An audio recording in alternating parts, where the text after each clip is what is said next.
हरे कृष्णा। तो कल हम लोग जगन्नाथ मंदिर के अंदर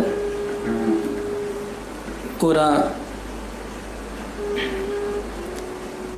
परिक्रमा किए। क्या क्या देखने का है, हम लोग ने 2 परिक्रमा किया। एक था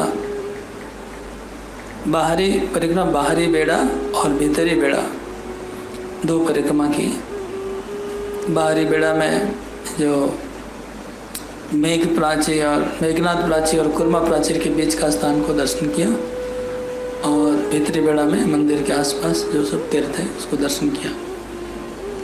आज हम वर्णन करेंगे पूरी धाम में मंदिर के बाहर में जितने भी तीर्थ हैं उन सब का वर्णन करेंगे। मंदिर के बाहर में कितने तीर्थ हैं और क्या क्या तीर्थ है, उनकी महिमा क्या है, ये आज का हमारा विषय है।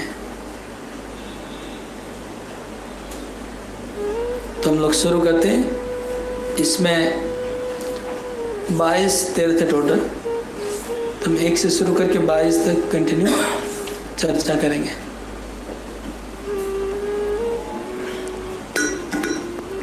सबसे पहला तीर्थ है महोदधि। महोदधि का अर्थ है पुरी का सागर।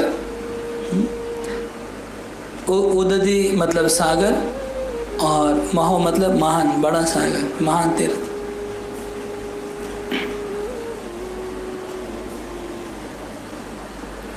ये तीर्थों का वर्णन ब्रह्मांड पुराण में और स्कंद पुराण में है।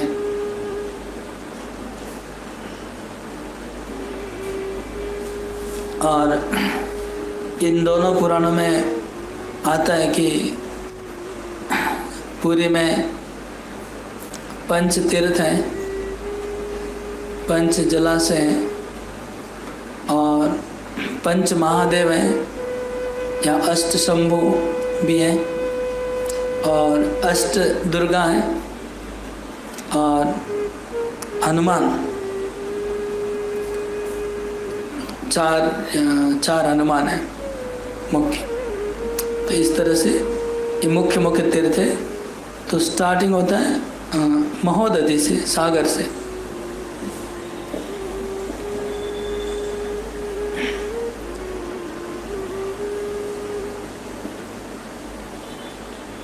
ये सागर के बारे में स्कंद पुराण में लिखा है, अन्य तीर्थे कृतं पापम सिंधु तीरे विनश्यति, सिंधु तीरे कृतं पापम स्नानात् विनश्यति।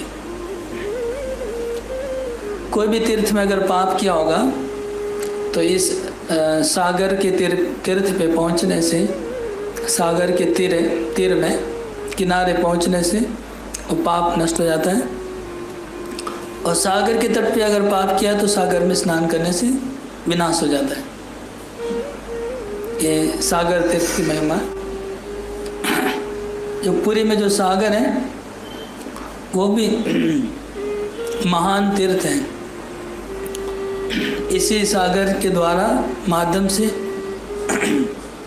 भगवान का जो दारू ब्रह्म है, जो लकड़ी का विग्रह के लिए जो लकड़ी है, वो इस सागर में तैरते तैरते आया हुआ था, दारू ब्रह्म। और महाराज इंद्रदम्न सागर से लकड़ी को उठा के लाए। और एक श्लोक में लिखा है, जन्म कोटि सहस्रेषु यत् पाप पूर्वम अर्जितम तदा शेषम लयम यान्तु देहि में ब्रह्म शाश्वतम। 1 करोड़ जन्म के पाप विनाश हो जाते हैं इस महासागर में स्नान करने से। इस बंगाल से जब चैत्र महाप्रभु को मिलने के लिए भक्त लोग पुरी में जाते थे, तो चैत्र महाप्रभु सर्वप्रथम उनको कहते थे कि तुम लोग समुद्र में स्नान कर लो और फिर जगन्नाथ का नील चक्र का दर्शन करो। तो ये कस्टम था, जब भी भक्त लोग आते थे तो समुद्र स्नान करके जगन्नाथ का दर्शन करते थे। और इस जगन्नाथ महासागर में हरिदास ठाकुर का भी निर्याण लीला हुआ और चैत्र महाप्रभु ने हरिदास ठाकुर के देह को अपने हाथों में लेकर के समुद्र में स्नान करवाया था और महाप्रभु ने उस दिन घोषणा किया, डिक्लेयर किया कि आज से ये समुद्र जो तीर्थ है वो महातीर्थ कहलाएगा, क्योंकि इसमें हरिदास ठाकुर ने स्नान किया, उनका शुद्ध शरीर उसमें स्पर्श किया। और इस समुद्र में चैतन्य महाप्रभु भी स्नान करते थे। और एक बार तो चैतन्य महाप्रभु इस समुद्र में भाव में आकर के जमुना समझ के समुद्र में प्रवेश कर गए थे, अंदर चले गए थे महाप्रभु भाव में, और उनका बॉडी फ्लोट करते करते तैरते तैरते बॉडी उनका बहते बहते बहुत दूर में चला गया था। और बाद में एक मछुआरा जो मछली पकड़ रहा था उसकी जाल में महाप्रभु का बॉडी फंस गया था, और वो मछुआरा महाप्रभु का बॉडी को लेके अपने घर लेके गया और महाप्रभु को स्पर्श करने की वजह से वो मछुआरा कृष्ण कृष्ण कृष्ण कृष्ण बोलने लगा, और वो मछुआरा को लगा कि उनको भूत पकड़ लिया है। फिर सर्व दामोदर ढूंढते ढूंढते उस मछुआरा के पास पहुंचते हैं और महाप्रभु को पहचानते, फिर महाप्रभु को जगाते हैं। ये लीला समुद्र में हुआ। तो महाप्रभु ने भी अपना शरीर को इस समुद्र में कई बार डुबाया, इसलिए समुद्र महातीर्थ बन गया। नेक्स्ट समुद्र के बाद तीर्थ आ गया मार्कंडेय सरोवर। ये मार्कंडेय सरोवर जो जगन्नाथ का मूल मंदिर है उसके उत्तर दिशा में 2 किलोमीटर दूर में है मार्कंडेय सरोवर। नहीं, वायव्य दिशा में, वायव्य कोना दिशा नहीं, वायु कोने में है, उत्तर में नहीं, सॉरी, वायु कोने में मार्कंडेय सरोवर। इस मार्कंडेय सरोवर में मार्कंडेय जी एक बार प्रलय में फंस गए थे और वट वृक्ष के ऊपर भगवान ने दर्शन दिया था, और उस भगवान ने बाल मुकुंद भगवान ने मार्कंडेय को कहा, आशीर्वाद दिया कि मेरे इस वृक्ष से वायु कोने में थोड़ा दूर पे तुम्हारा नाम से एक मार्कंडेय कुंड होगा, और वहाँ पर तुम शिव जी की आराधना करोगे, उसका नाम होगा मार्कंडेश्वर शिव। तो जो व्यक्ति मार्कंडेय सरोवर में स्नान करके शिव जी का दर्शन करते हैं उनको अश्वमेध यज्ञ करने का फल प्राप्ति होती है।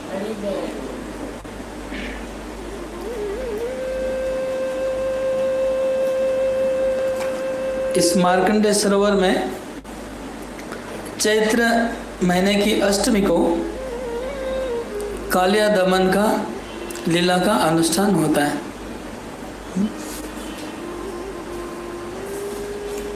तो ये हो गया मार्कंडेय सरोवर और मार्कंडेय जी के लीला से जुड़ा हुआ है। इसके बाद श्वेत गंगा।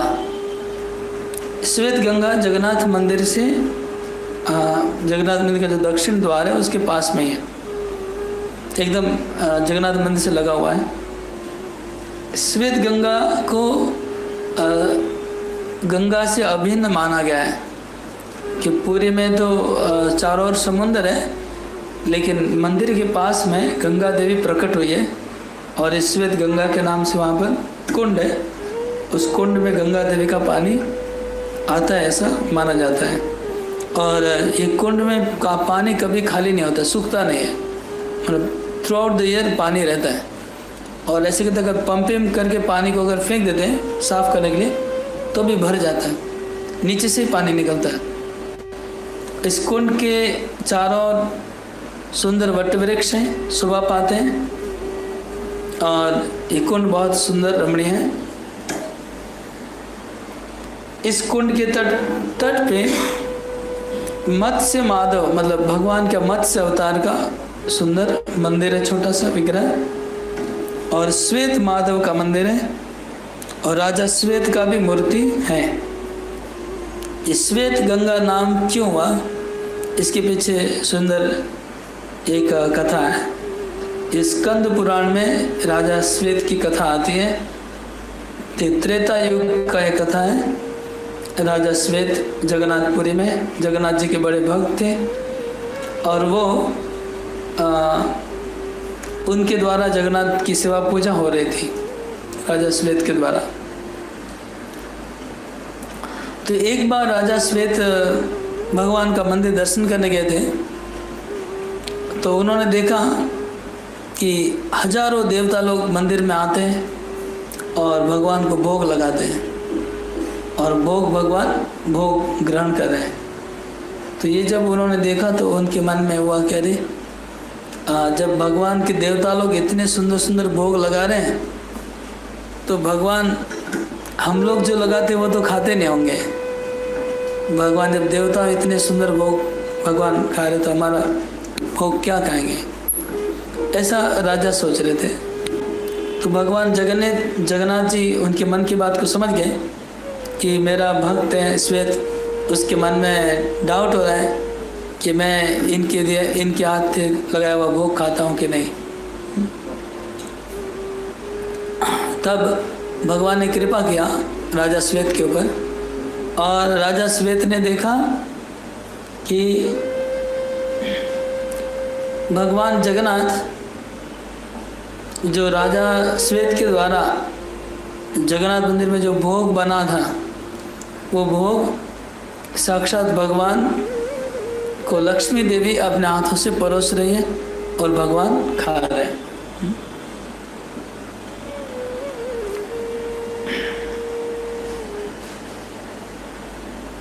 भगवान खा रहे थे और मदन मोहन जी खा रहे थे उनका विग्रह।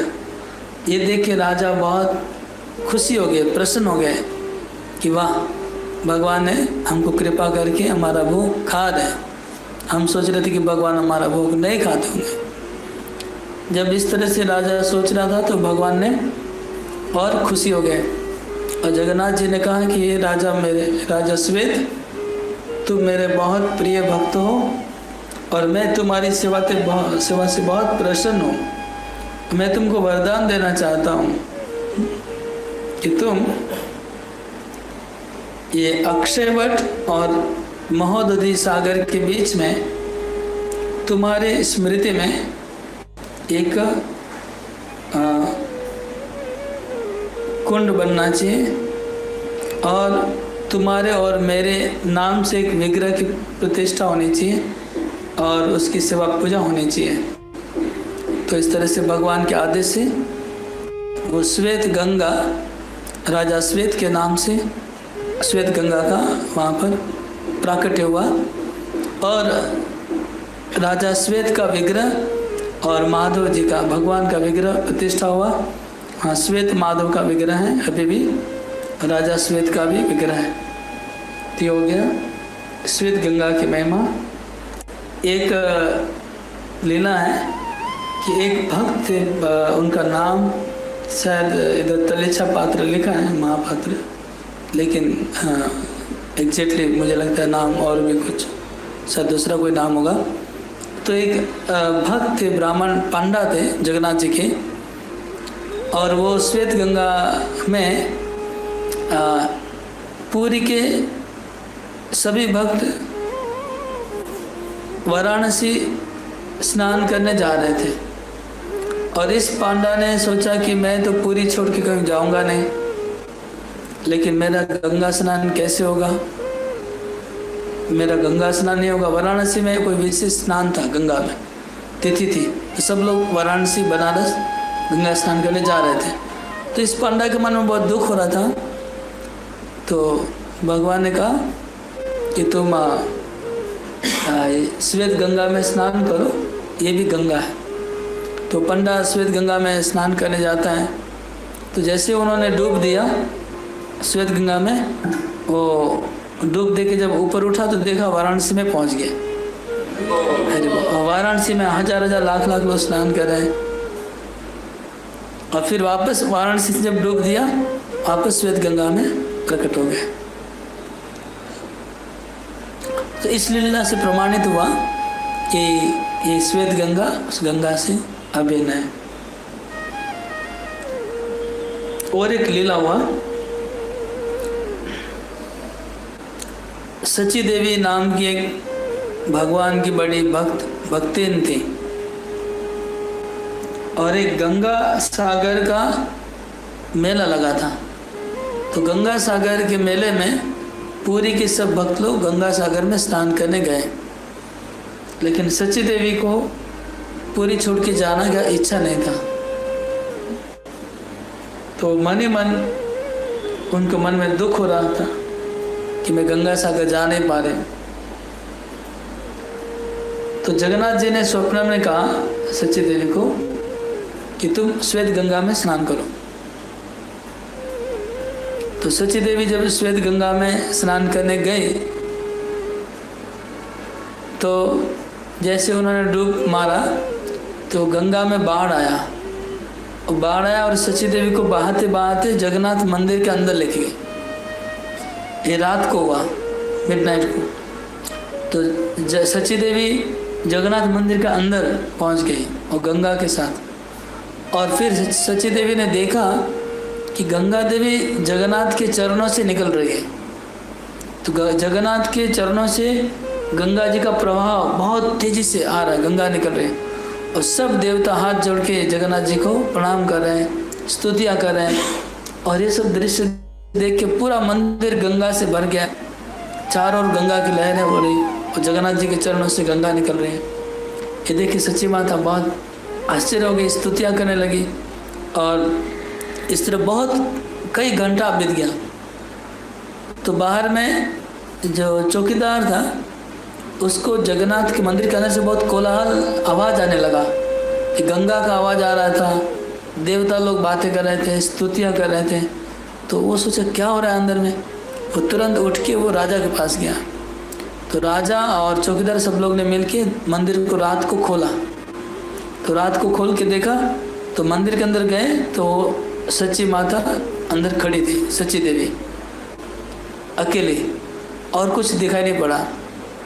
तो उनको लगा कि जगन्नाथ मंदिर के अंदर वो भंडार के अंदर बहुत मूल्यवान गहना है। उस मूल्यवान गहनों को शायद सच्ची देवी चोरी करने आई होगी, उसने चोरी किया होगा। ये सोच के उन्होंने सच्ची देवी को पकड़ के बंदी बना के जेल में रख दिया। उनको लगा कि चोरी करना आई। तब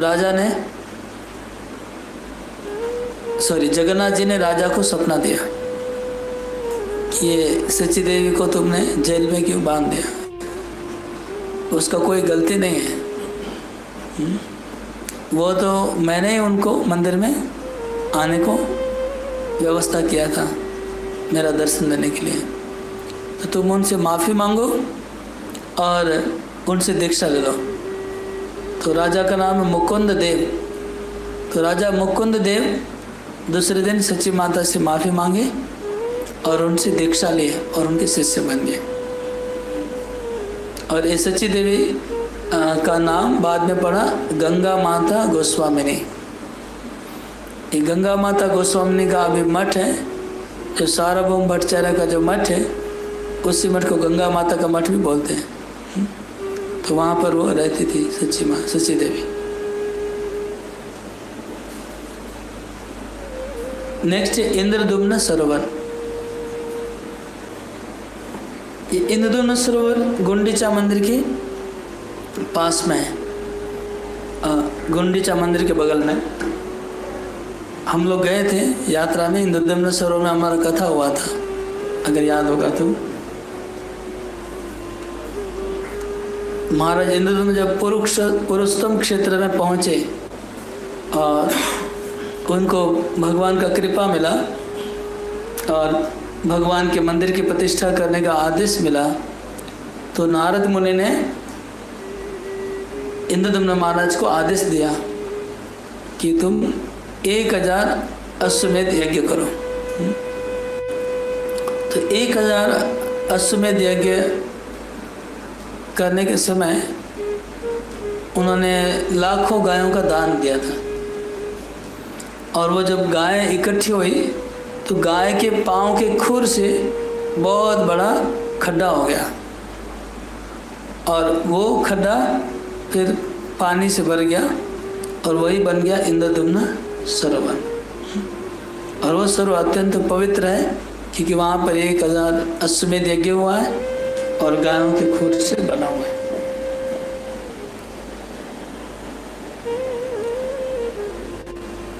इस सरोवर के किनारे नीलकंठ महादेव का मंदिर है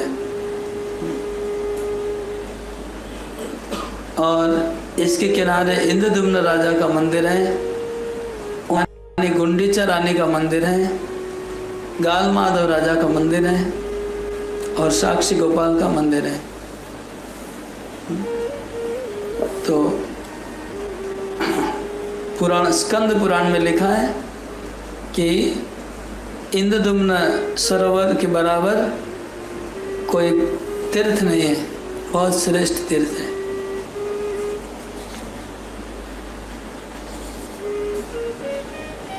चैतन्य महाप्रभु कभी कभी अपने भक्तों को लेकर के इंद्रदुम्न सरोवर में जाते थे और उनके साथ जल केली करते थे। चैतन्य महाप्रभु एक बड़ा मंडल मतलब राउंड सर्कल बना देते भक्तों को सरोवर में और सब लोग हाथ में पानी लेके एक दूसरे के ऊपर छिड़कते थे और महाप्रभु बहुत आनंद लेते थे इस लीला का। और कभी कभी महाप्रभु 2-2 जन का जोड़ी बना देते थे और महाप्रभु जज बन के निर्णायक बन के खड़े रहते थे कैप्टन, और 2-2 भक्त आपस में पानी से लड़ाई करते थे और जीत जा रहा है महाप्रभु देखते थे। तो अद्वैत आचार्य के साथ नित्यानंद लड़ाई करते थे, गदाधर पंडित के साथ श्रीवास पंडित, राघव पंडित के साथ वक्रेश्वर पंडित और रामानंद राय के साथ सार्वभौम भट्टाचार्य, ये सब 2-2 का टीम होता था और ये लोग पानी से लड़ते थे और एक दूसरे को हरा देते थे। महाप्रभु बहुत आनंद प्राप्त करते थे। इसके बाद नरेंद्र सरोवर है। नरेंद्र सरोवर जगन्नाथ मंदिर और गुंडीचा मंदिर के बीच में बहुत विशाल है। ये सरोवर बहुत बड़ा है और इस सरोवर को चंदन सरोवर भी कहते हैं, चंदन पुकुर भी कहते हैं, क्योंकि ये सरोवर की विशेषता ये है कि जब चंदन यात्रा होती है अक्षय तृतीया से शुरू करके 21 दिन प्रतिदिन भगवान जगन्नाथ का इस नरेंद्र सरोवर में नौका विलास होता है 21 दिन। और भगवान जगन्नाथ के जो विजय विग्रह है जिसका नाम है मदन मोहन, वो और दूसरे विग्रह जिनका नाम है राम गोविंद, ये विग्रह पालकी के ऊपर उनको नरेंद्र सरोवर में सब बहुत बड़ा प्रोसेशन के साथ लेके आते हैं। जगन्नाथ मंदिर से लेकर के नरेंद्र सरोवर तक पूरा रास्ते को सजाया जाता है, ऊपर में मंडप, नीचे फूल बिछाए जाते हैं और पालकी में लेकर के कितनी पालकियाँ आती है बताता हूँ। पहले पालकी में मदन मोहन जी और लक्ष्मी सरस्वती बैठते हैं, दूसरी पालकी में राम गोविंद बैठते हैं और 5 पालकी में 5 महादेव बैठते हैं। 7 पालकियाँ आती है जगन्नाथ मंदिर से, 7 पालकी में 7 भगवान के विग्रह पहुँचते हैं इस सलिल विहार में नौका विलास में। तो पहले पालकी में भगवान जगन्नाथ का प्रतिनिधि है मदन मोहन जी और लक्ष्मी सरस्वती बैठ के आती पहली पालकी। दूसरी पालकी में राम गोविंद, राम मतलब बलराम, गोविंद मतलब कृष्ण, तो कृष्ण बलराम दूसरी पालकी में आते। और तीसरी में महादेव, तीसरी चौथी, 5 पालकी में 5 महादेव। ये 7 जन एक साथ पहुंचते हैं नरेंद्र सरोवर। फिर 2 बड़ी बड़ी नौकाएं बनती है और नौका भी बहुत भव्य है, जैसे रथ इतनी मेहनत से बनाते बैठ जाते। इस दोनों नौका में बिठा करके पूरा नरेंद्र सरोवर में नौका विलास होता है, घूमते हैं भगवान। और नौका विलास करने के बाद नरेंद्र सरोवर के बीच में एक छोटा मंदिर है, उस मंदिर में सब भगवान को ले जाते हैं। ले जाकर के वहां पर उनका चंदन लगाते हैं, उनको चंदन लगाते हैं और उनको भोग लगता है। फिर भगवान वापस मंदिर चले जाते हैं पालकी में।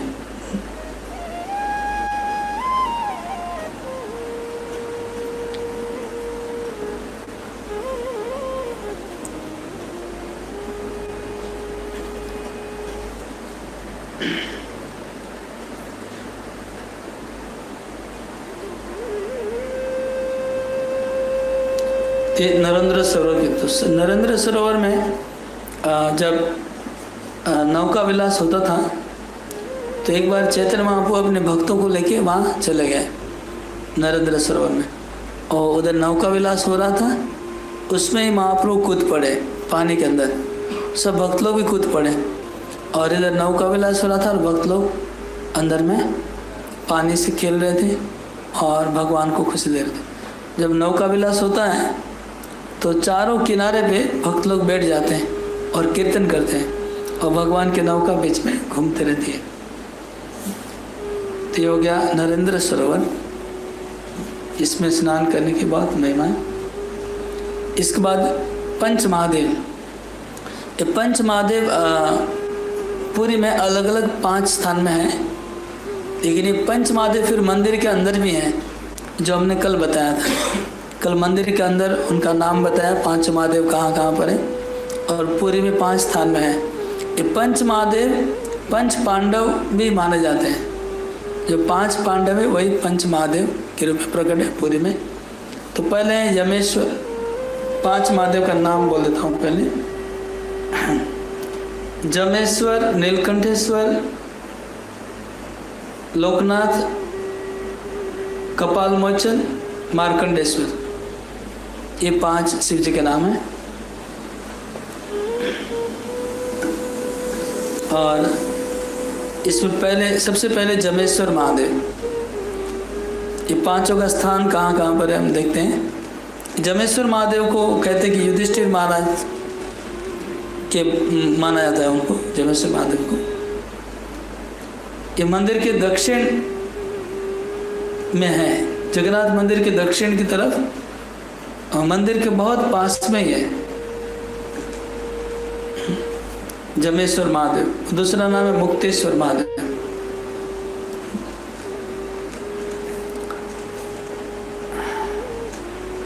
जमेश्वर महादेव का जो मंदिर है वो जमीन से 40 फुट नीचे है।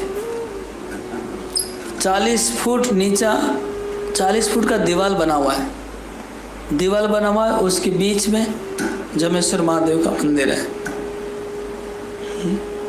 तो सीढ़ियों से नीचे उतरना पड़ता है और नीचे जाएंगे तो फिर वहाँ पर जमेश्वर महादेव देखेंगे। यमराज ने इनका प्रतिष्ठा किया है, ऐसा कहा जाता है, इसलिए इनका नाम है यमेश्वर महादेव। इस मंदिर में और भी कुछ विग्रह हैं। मूल गर्भगृह में तो शिवलिंग है जमेश्वर महादेव का, उसके सामने दत्तात्रेय भगवान का विग्रह है, और मंदिर के बाहर में भगवान श्री रामचंद्र, भगवान श्री वेणु माधव, फिर नारायण, ये सब मंदिर के बाहर में इन सब का मंदिर है, मूर्तियाँ हैं। और मंदिर के प्रांगण में एक सूर्य नारायण भगवान का रथ है।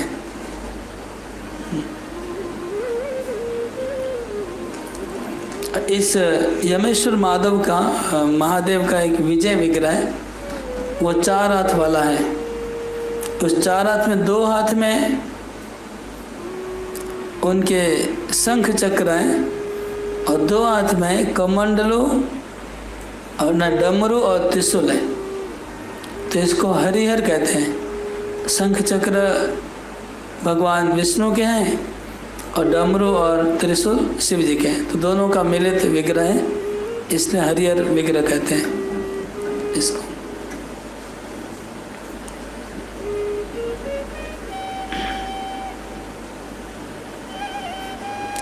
और इस मंदिर के सामने गरुड़ स्तंभ भी है और वृष स्तंभ भी है, शिव जी की और विष्णु के लिए। साल में एक बार जगन्नाथ मंदिर में जो लक्ष्मी नारायण है उनका विवाह अनुष्ठान होता है। वो विवाह अनुष्ठान यहाँ जमेश्वर महादेव के मंदिर में होता है। आते यहाँ पर लक्ष्मी नारायण जी, विवाह होता है, फिर जाते हैं। और हर महीने में अमावस्या के दिन भगवान जगन्नाथ मंदिर में एक नारायण का विग्रह है, समुद्र नारायण। ये एवरी अमावस्या को ये महाउदधि सागर में स्नान करने जाते हैं। स्नान करने के बाद जमेश्वर महादेव के पास आकर के बैठते हैं, थोड़ा देर उनके बीच में बातचीत होता है, फिर वो नारायण वापस अपने मंदिर में प्रवेश करते हैं। तो ये जमेश्वर महादेव की विशेषता हो गई। नेक्स्ट नीलकंठेश्वर महादेव। इंद्रदुम्ना सरोवर के तट पे है नीलकंठेश्वर महादेव, गुंडीचा मंदिर के पीछे है। यहाँ पर भी चंदन यात्रा बड़े धाम मनाई जाती है। और नीलकंठेश्वर महादेव हो गए सहदेव के अवतार। यमेश्वर थे युधिष्ठिर और नीलकंठेश्वर सहदेव। तीसरे है लोकनाथ महादेव। ये लोकनाथ महादेव का जो विग्रह है, मूर्ति है, शिवलिंग है, वो भी बहुत जमीन से बहुत नीचा है और वो पानी में डूबे रहते हैं। वो साल भर वो पानी में डूबे रहते हैं। साल में खाली शिवरात्रि के 2 दिन पहले विग्रह को बाहर निकालते हैं। उनका 2-3 दिन पूजा होता है, उसके बाद वापस पानी के अंदर रख देते हैं। इन शिव जी के जो विजय विग्रह है, जो कि चतुर्भुज है, वो भी चतुर्भुज नारायण के जैसे हैं, सोने के विजय विग्रह हैं।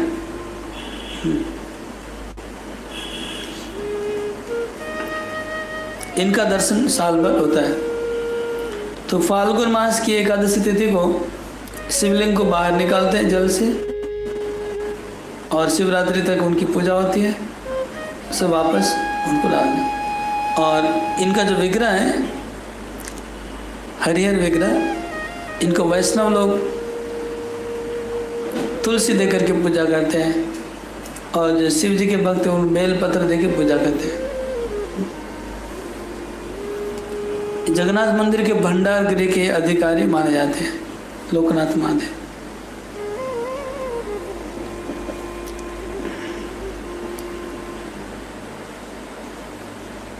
आगे हो गए श्री कपाल मोचन महादेव। कपाल मोचन महादेव अश्वद्वार के बिल्कुल सामने ही है। अश्वद्वार मतलब मेरे ख्याल दक्षिण दिशा, पूरे मंदिर के दक्षिण द्वार।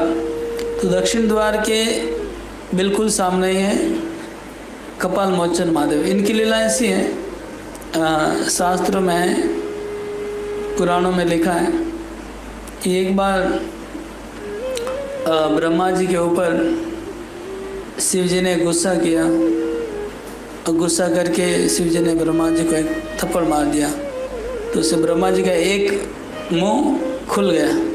ब्रह्मा जी के 5 मुख थे पहले, थप्पड़ मारने से एक मुख खुल गया और महादेव के हाथ में लग गया वो मुंह। तो महादेव के हाथ में लग गया, उसको छुड़ाने का बहुत प्रयास किया लेकिन छूट नहीं रहा था और उसको ब्रह्म हत्या पाप भी लग गया महादेव को, क्योंकि एक मुंड काट दिया। तो पूरे ब्रह्मांड में घूमते घूमते कहीं खुला नहीं, तो पुरुषोत्तम क्षेत्र में आए और इस स्थान में जब आए तब उनके हाथ से वो कपाल ब्रह्मा जी का छूट गया, इसलिए उनका नाम है कपाल मोचन महादेव। यहाँ पर ब्रह्मा जी का मुंह हाथ से खुल गया और ब्रह्म हत्या पाप से भी बच गए। तो यह कपाल मोचन महादेव।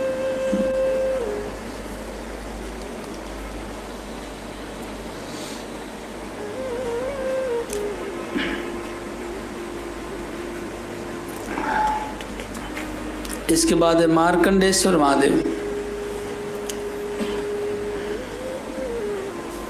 मार्कंडेश्वर महादेव जो मार्कंड सरोवर है, इसका भी डिस्कस किया हम लोग, उसी के तट पे मार्कंडेश्वर महादेव है।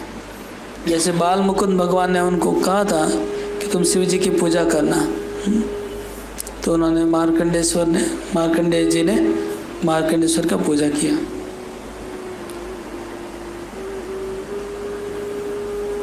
और एक लीला भी है, मृकंड नाम के ऋषि थे और उनकी पत्नी का नाम है मरुदमंती। इन्होंने एक पुत्र को जन्म दिया जिसका नाम था मार्कंडेय। लेकिन जन्म के साथ ही ये भविष्यवाणी हो गई कि 7 साल में इसकी मृत्यु हो जाएगी। तो उनके पिताजी और माताजी बहुत दुखी हो गए, बहुत दुखी हो गया कि हमारा पुत्र जन्म लिया, 7 साल मृत्यु हो जाएगी। तो मार्कंडेय ऋषि ने कहा, पिता आप दुख मत करिए, मैं खुद कुछ व्यवस्था करूंगा। तो उन्होंने शिव जी की आराधना की। तो शिव जी की आराधना की और कंटिन्यूस शिव जी की आराधना करने लगे। तो 7 साल के बाद यमराज आए उसको लेने के लिए। तो मार्कंडेय ने क्या किया, भगवान की शिवलिंग को पकड़ लिया जोर से। तो यमराज खींच रहे थे लेकिन वो छोड़ नहीं रहे थे। बहुत ज़्यादा खींचतान हो गया।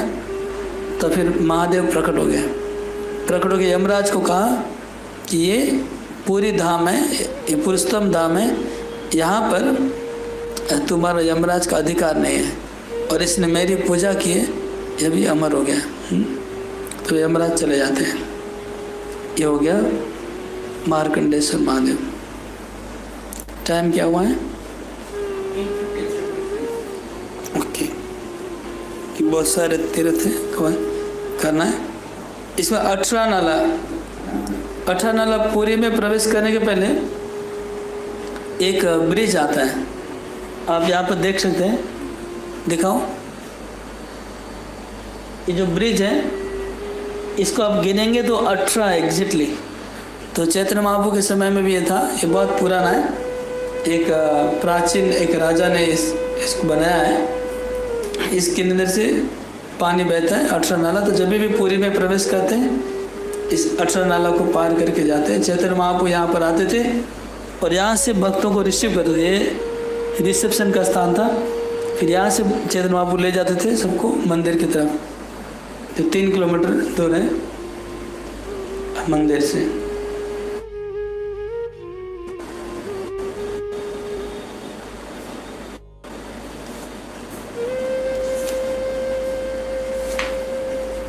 इसके बाद गुंडीचा मंदिर।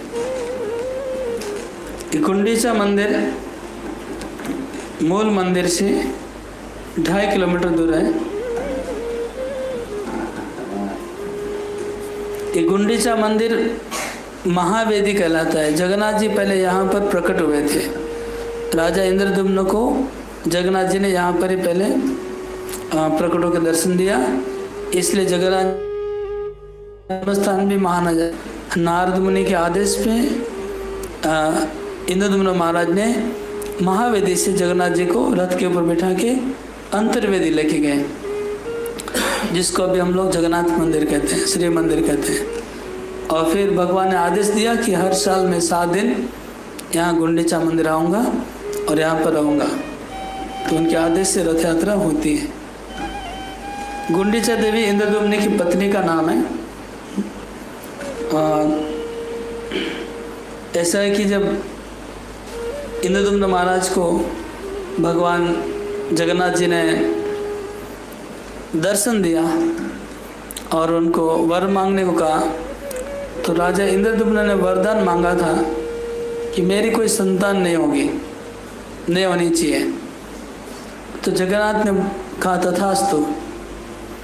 फिर उनकी पत्नी गुंडीचा ने कहा, भगवान आपने इनको वरदान दे दिया कि इनको कोई संतान नहीं होना चाहिए, ये तो मुझे बिना पूछे आप कैसे उनको वरदान दे सकते हैं ऐसा? मैं तो उनकी पत्नी हूँ, मुझे तो पुत्र की संतान की इच्छा हो सकती है। तो भगवान कहते हैं कि ठीक है, मैं तो आपका पुत्र बनूंगा। तो जगन्नाथ जी ने गुंडीचा को कहा कि मैं आपका पुत्र बनूंगा। मैं 7 दिन जगन्नाथपुरी से आपके घर आऊँगा और आपके यहाँ पर रहूँगा। आप मुझे माँ के जैसे लालन पालन करेंगे।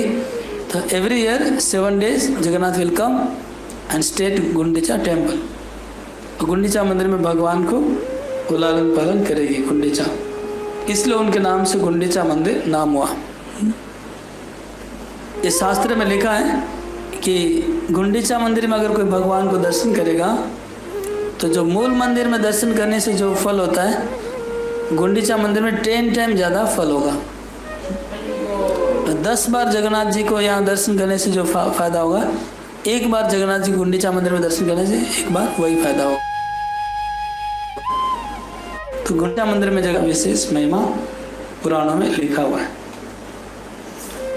चैतन्य महाप्रभु जगन्नाथ की जब रथ यात्रा गुंडीचा मंदिर में आती है, उसके पहले गुंडीचा मार्जन महोत्सव होता है। भक्त लोग गुंडीचा मंदिर को पूरा धोते हैं। तो एक बार चैतन्य महाप्रभु ने वो धोने का जिम्मेवारी लिया था और अपने भक्तों के साथ मिलकर गुंडीचा मंदिर को बहुत अच्छे से धोया था। उसका वर्णन चैतन्य चरितामृत में आता है। इसके बाद यज्ञ नरसिंह देव गुंडीचा मंदिर के पास में ही, जहाँ पर इंद्रदुम्न सरोवर है, 1000 अश्वमेध यज्ञ करने के बाद नरसिंह देव का मंदिर की प्रतिष्ठा हुई थी और यज्ञ वेदी से नरसिंह देव प्रकट हुए थे, ऐसा लिखा, इसलिए यज्ञ नरसिंह देव नाम है। और हम स्कंद पुराण में पढ़े थे कि नारद मुनि नरसिंह देव का विग्रह बना के लेके आए आकाश मार्ग से। उन्होंने इंद्रदुम्न को प्रदान किया और पहले नरसिंह देव की प्रतिष्ठा हुई, पूजा हुई, उसके बाद जगन्नाथ मंदिर का बनाने का प्रयास हुआ। इस नरसिंह देव का जो मंदिर है, इधर 2 नरसिंह देव हैं। एक सामने नरसिंह देव, उनके पीछे और एक नरसिंह देव है। तो जो सामने नरसिंह देव उनका नाम है शांत नरसिंह देव और उनके जो पीछे हैं उनका नाम है उग्र नरसिंह देव। तो शांत नरसिंह देव बहुत शांत रूप में है। तो ऐसा लिखा है कि कालापाड़ नाम का राक्षस, एक असुर आया था, उसने पूरे भारत में आक्रमण किया, सब मंदिरों को तोड़ा। लेकिन जब शांत नरसिंह देव को आकर के देखा, उसका मन शांत हो गया। फिर आगे उसने लड़ाई और फाइटिंग नहीं किया। चैतन्य महाप्रभु भी नरसिंह देव के मंदिर में जाते थे, कीर्तन करते थे और बहुत आनंद लेते थे। इसके बाद आ गया स्वर्ग द्वार। स्वर्ग द्वार मंदिर के पास में ही है और स्वर्ग द्वार में समुद्र के किनारे। तो कौन तुम अवधि की घूरे रखे छो कैमरा? स्वर्ग द्वार में ऐसे कहते कि वहाँ स्वर्ग जाने का सीढ़ी है। और ऐसे कहते कि स्वर्ग के देवता लोग इसी मार्ग से जगन्नाथ मंदिर को दर्शन करने आते हैं। तो ये स्वर्ग द्वार में कई बार ऐसी घटना, एक बार इंद्रदेव गुप्त वेश में जगन्नाथ मंदिर में आए थे और उन्होंने जगन्नाथ मंदिर में प्रसाद लिया आनंद बाजार से। प्रसाद लेने के बाद उन्होंने पेमेंट नहीं किया, तो पंडा जी ने उनको बोला कि पेमेंट दीजिए। तो वो पेमेंट दे नहीं रहे थे, उनके पास पैसा था नहीं। इंद्र के पास पैसा कहाँ से आएगा हम लोग वाला? तो इंद्रदेव दे नहीं रहे थे, वो पीछे पीछे गया। तो जाते जाते वो फॉलो करते करते स्वर्ग द्वार तक चला गया और उसको छोड़ नहीं रहे थे, मेरा पैसा दे के जाओ। तो इंद्र बोला, अरे तुम पैसा 2-5 पैसा क्या मांग रहा है? मैं तो इंद्र हूँ, कुछ भी दे सकता हूँ। तो बोले ठीक है, आप तुम दूसरा कोई वरदान मांग लो। तो मुझे ऐसा वरदान दो जब भी मैं बोलूँगा तो बारिश आ जाना चाहिए। तो इंद्र ने तथास्तु ठीक है वरदान दे के इंद्र फिर चले गए।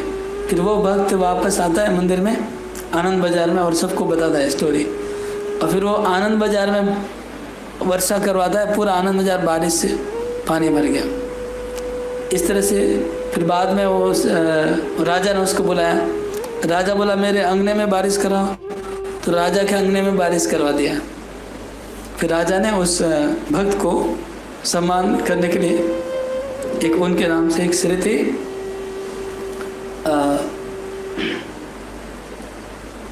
उनका स्मरण में उनको एक नाम दिया, मेघमाल्या, जो बारिश बरसा सकता है। राजा ने उपाधि दिया, उनकी पूजा की, उनका सम्मान किया। इसके बाद चक्र तीर्थ है। ये चक्र तीर्थ वो है जगह, ऐसा कहते हैं कि पहले जो गुंडीचा मंदिर और जगन्नाथ का मंदिर बीच में एक नदी बहती थी, और उस नदी में जब रथ यात्रा होती थी तो रथ नदी के इस पार खड़े होते थे, फिर नाव से जगन्नाथ को उस पार ले जाते थे, उस पार फिर दूसरा 2 रथ होता था, इस पार 3 रथ, उस पार 3 रथ। तो वो जो नदी है, वो नदी में जगन्नाथ के विग्रह लकड़ी बहते हुए आई थी, और जहाँ पर वो लकड़ी को उठाया गया था उसका नाम है बंकी मुहान। वो जगह आज भी है, बंकी मुहान जगह पुरी में, जहाँ पर जगन्नाथ जी आए थे। नदी बहती थी पहले, अभी बहुत कुछ साल हुआ है कि नदी वो बंद हो गई, भर गई, और रोड बन गया है, राजा ने रोड बना दिया। तो वो जगह चक्र तीर्थ है, वहाँ पर एक भगवान का नील चक्र है, उसका पूजा होता है। और नील चक्र के साथ साथ वहाँ पर वरुण देव का मंदिर है, जो सागर के देवता है, जिसको जगन्नाथ जी के ससुर माना जाते हैं। तो जगन्नाथ जी के ससुराल का मंदिर है, जिसमें वरुण जी हैं और अनंत नारायण है, चक्र नरसिंह देव हैं, ये सब मंदिर हैं, उसमें है। चक्र तीर्थ बाद है वाट मंगला। वाट मंगला देवी, ये वाट मंगला देवी जगन्नाथ के मूल मंदिर से 3 किलोमीटर दूर है। तो भुवनेश्वर से अगर कोई पुरी आएंगे तो पहले वाट मंगला देवी का दर्शन करेंगे, फिर जगन्नाथ का दर्शन करना है। वाट मतलब रास्ता और मंगला मतलब मंगल। तो जो जगन्नाथ को दर्शन करने जा रहे हैं उनका रास्ते को वाट मंगला देवी एक बार दर्शन करेंगे उनका, तो हमारा रास्ता वो साफ कर देती है, क्लियर कर देती है, और रास्ते को हमारी जर्नी को मंगलमय बना दे। मतलब हैप्पी जर्नी बोलते हैं ना, हैप्पी जर्नी का बंगला हो गया, संस्कृत हो गया वाट मंगला। वाट मतलब जर्नी, मंगला मतलब हैप्पी। तो वाट मंगला देवी का दर्शन करने से जगन्नाथ का जो पूरी का जो जर्नी है वो हैप्पी जर्नी हो जाता है, कृष्ण कॉन्शियस जर्नी होता है। हम और 5 मिनट लेंगे, हम सोच रहे कि एक कंप्लीट कर देते हैं, ज़्यादा नहीं है। और इसके बाद आलम चंडी देवी है। ये आलम चंडी देवी का बहुत सुंदर मंदिर है, ये कुम्हारपाड़ा में मंदिर है। ये 18 नाला के पास में ये मंदिर, 18 नाला के पास में। आलमचंड मंदिर के बारे में स्कंद पुराण में इनकी महिमा है, आलमचंडी की। उसमें लिखा है कि आलमचंडी को दाईं ओर रख करके पूरी की परिक्रमा करनी चाहिए, ये स्कंद पुराण में लिखा है। तो जब पूरी की परिक्रमा करेंगे तो आलमचंडी को दर्शन करते हुए वहाँ से परिक्रमा करना चाहिए। और जब भगवान के 9 कलेवर बनता है तो 9 कलेवर की जो लकड़ियाँ आती है जंगल से, उस लकड़ियों को आलमचंडी मंदिर में पहले लाया जाता है।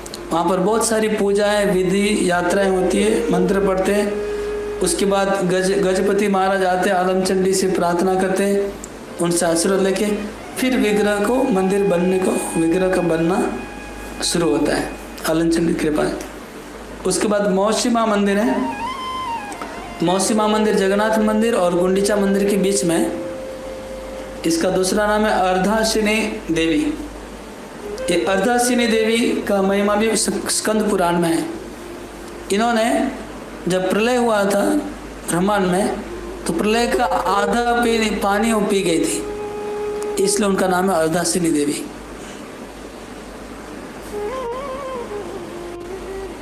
तो इनका दर्शन करना चाहिए, स्कंद पुराण में लिखा है। वो क्षेत्रपाला में एक है, जो 8 देवियां हैं जो क्षेत्र की रक्षा करती है, उनमें एक है अर्धाशिनी देवी। इसके बाद चर्चिका देवी है। चर्चिका देवी भी बड़ोदंडा पे मेन रोड के ऊपर है, जस्ट मंदिर के सामने ही है चर्चिका देवी का मंदिर।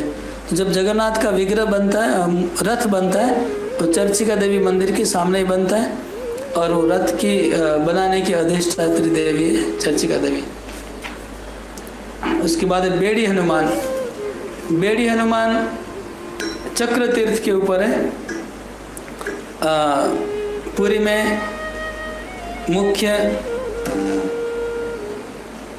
जैसे 8 पंच शंभु हैं, वह अष्ट शंभु और पंच महादेव हैं, अष्ट महावीर भी है, अष्ट हनुमान है पुरी में।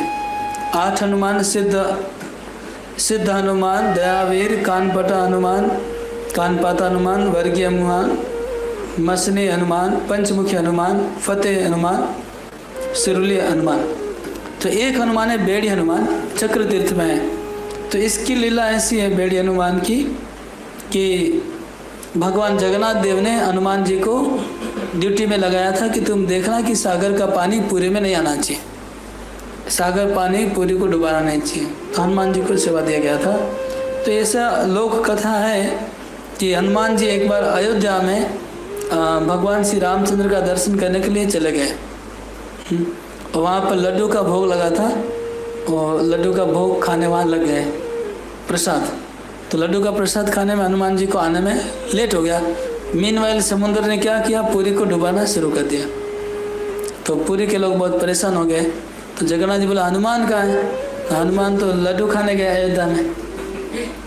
तो फिर जगन्नाथ जी ने हनुमान को उनके पाँव को बेड़ियों से बांध दिया कि तुम यहाँ से कभी जाना मत, बेड़ियों। और उनको जगन्नाथ जी के मंदिर में लड्डू का भोग लगाना शुरू किया, और हनुमान को बोला तुम यहाँ लड्डू खा लेना जितना खाना, अयोध्या मत जाना। तो ये है बेड़ी हनुमान का विग्रह का लीला। तो हमने इतने तीर्थों का बताया, करीब 16 तीर्थ का नाम बताया। ये जगन्नाथ मंदिर के आसपास है। और कल मैं बताऊंगा जगन्नाथ देव की जो दैनिक सेवा है, सुबह से शाम तक क्या क्या सेवाएं होती है, और सारा वर्ष में कितनी यात्राएं होती है जगन्नाथ की, कौन सा वेश जगन्नाथ जी पहनते हैं, अलग अलग 22 प्रकार के वेश जगन्नाथ जी के बदलते हैं, वो कल बताऊंगा। हरे कृष्णा। बहुत धन्यवाद।